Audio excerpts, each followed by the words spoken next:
আসসালামু আলাইকুম সুপ্রিয় দর্শক শ্রোতা বন্ধুরা, আপনারা যে যেখান থেকে আমাদের এই ভিডিওটি দেখছেন সকলকে আন্তরিক শুভেচ্ছা জানিয়ে শুরু করছি আমাদের আজকের এই ভিডিও প্রোগ্রামটি। দেখতে পাচ্ছেন ক্যামেরার সামনে নিয়ে এসেছি এক পর্দাসীন সুন্দরী, রূপবতী এবং মায়াবতী একটা সুন্দরী মিষ্টি আপুকে। তার কথাগুলো আপনাদের সামনে তুলে ধরবো, চলুন শুনে আসি।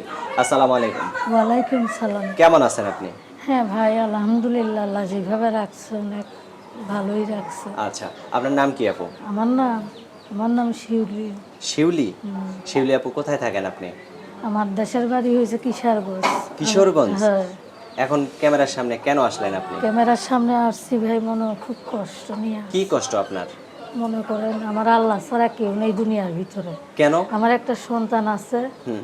7 বছরের বয়স। আমার আচ্ছা। ছেলে আছে। আচ্ছা। আমার বাবা মা নেই।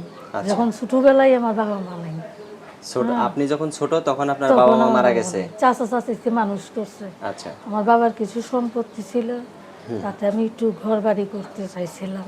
আমার একটা দোকান আছিল, মিশিং ছিল। হ্যাঁ হ্যাঁ। আমার একটা কাপড় চোপড়ের দোকান আছিল, মানে মিশিং এর টেলারের দোকান মানে ছিল। টেইলার্সের দোকান ছিল হ্যাঁ। আপনার? আচ্ছা। হাজবেন্ডটা বেশি ভালো ছিল না, নিশা পানি করতো, মায়ের ধর করতো, ভাত কাপড় দিত না, জায়গায় জায়গায় যাইতো, আর বিয়ে করতো। আপনার কাছ থেকে টাকা পয়সাও নিত? নিত।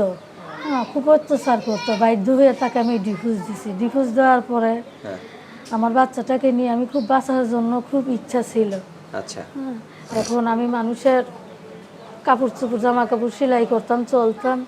পরে ভাবলাম যে ভাড়া থেকে কিভাবে কুলাইবে, আমি নিজে একটা ঘর করি। মানে আপনার জায়গাতেই আপনি হ্যাঁ, নিজে আমি একটা ঘর করতে করি। চাইতেছেন? হ্যাঁ। তারপরে আমি জায়গা জমিনের দলিল দিয়ে আমি ব্যাংকে থেকে লোন করতে চাইছিলাম। আচ্ছা। আমার চাচা আর আমার চাচার তো বইনে আমার চাচিয়ে হ্যাঁ। আমারে বললো যে ব্যাংকে লোন নিবা কেন, আমরা স্টম করে তোমার জমি নেই 2 বছরের জন্য।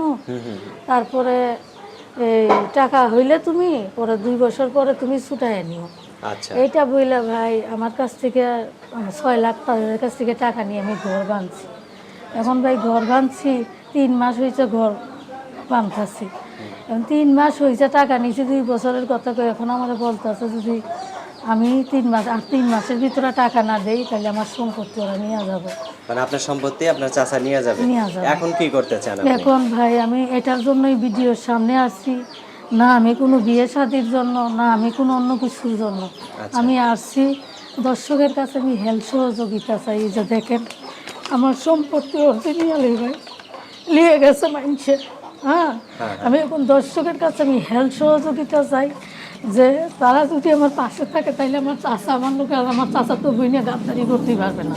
আচ্ছা। হ্যাঁ, তাদের কাছে একটু হেল্প সহযোগিতা চাই। আমার তো পাশে কোনো মানুষ নেই। হ্যাঁ হ্যাঁ। এখন যদি জনগণ মানুষে বলে যে প্রবাসীরা, বাইরের দেশের লোক, বাংলাদেশের লোকে হেল্প সহযোগিতা করে, যদি আমাকে একটু হেল্প করে, তারা যদি আমার সম্পত্তিটা আমাকে ফিরিয়ে দিতে পারে, তাদের কাছে আমি হেল্প এখন চাই। কেউ যদি এমনও হইতে পারে, কেউ যদি আপনার সারা জীবনের দায়িত্ব নিয়ে এই উপকারটা করে, তাহলে কি আপনি রাজি হবেন? জি, রাজি হবো, কিন্তু সে ভালো মানুষ হইতে হবে, ফালতু কথা আমাকে বলতে পারবে না। আচ্ছা আচ্ছা আচ্ছা। ভাই আমি খুব দুঃখের মেয়ে, আমার মনের মধ্যে খুব কষ্ট নিয়ে আমি ভিডিওর সামনে আচ্ছা আচ্ছা আচ্ছা, বুঝতে পারছি। জানেন না ভাই, আমার দুনিয়াতে আমার একটা সন্তান ছাড়া যা কেউ নাই দুনিয়াতে, সে যে কি কি অবস্থা সে তো সবাই বুঝেন। হ্যাঁ হ্যাঁ হ্যাঁ। আমি ভাই বাস্তব কত অনেক কষ্ট মনের মধ্যে নিয়ে আমি আইছি। আচ্ছা। আমার পাশে থাকার মতন মানুষ নেই, আমাকে হেল্প করার মতন কোনো মানুষ নেই। আমার খালি সম্পত্তি নিয়ে আমার চাচা চাচি, চাচা তো বোন কেমনে কি করবে, খালি এইসব। আচ্ছা, তো আপনার ফোন নাম্বার দেন, এরকম কোনো মানুষ যদি আসে। এখন আমি জনগণের কাছে ভাই এইটাই আবদার করি যে আমার সম্পত্তিটা যদি ফিরিয়ে দেয়, আমার মাথার উপরে ছাদ নাই, পায়ের নিচের মাটিটা যদি সরে যায়, আমার সন্তানটা নিয়ে আমি কোথায় থাকবো, তারা যদি আমাকে একটু হেল্প সহযোগিতা করে দেন, আমি বের করে দেই। 01793। মানে এই সিমে যে নাম্বার আছে? না, আচ্ছা এই আচ্ছা যে আচ্ছা। নম্বরটা ভাই। আচ্ছা, এই নাম্বারটা আমি বলি, আমার সাথে সাথে আপনি বলেন। 017 93 01793 02 02 14 14 73। 73, এটাই নাম্বার। আচ্ছা, যদি কোনো মানুষ আপনাকে সহযোগিতা করার মনোভাব থাকে বা কোনো ভালো মানুষ আপনার সাথে যোগাযোগ করে, ইনশাল্লাহ অবশ্যই তার সাথে তাকে কোনো সময় ঠকাবেন না, না ঠিক ভাই, আছে? আমি তো কাউকে ঠকাবো না। আচ্ছা এক আল্লাহ ছাড়া। আর এখন আমি জনগণের কাছে সাহায্য সহযোগিতা চাইছি, তারা যদি আমার পাশে থেকে আমাকে একটু হেল্প সহযোগিতা করে, আমি আল্লাহর কাছে 5 ওয়াক্ত নামাজ পড়ে করবো তো তাদেরকে যেন আল্লাহ ভালো রাখে। সবারই তো ছেলে সন্তান আছে, আমার দুনিয়াতে আল্লাহ ছাড়া আমার বাচ্চা ছাড়া কেউ নেই। আচ্ছা আচ্ছা আচ্ছা, ঠিক আছে আপু, ভালো থাকবেন। হ্যাঁ, প্রিয় দর্শক, আপনারা ভালো থাকবেন।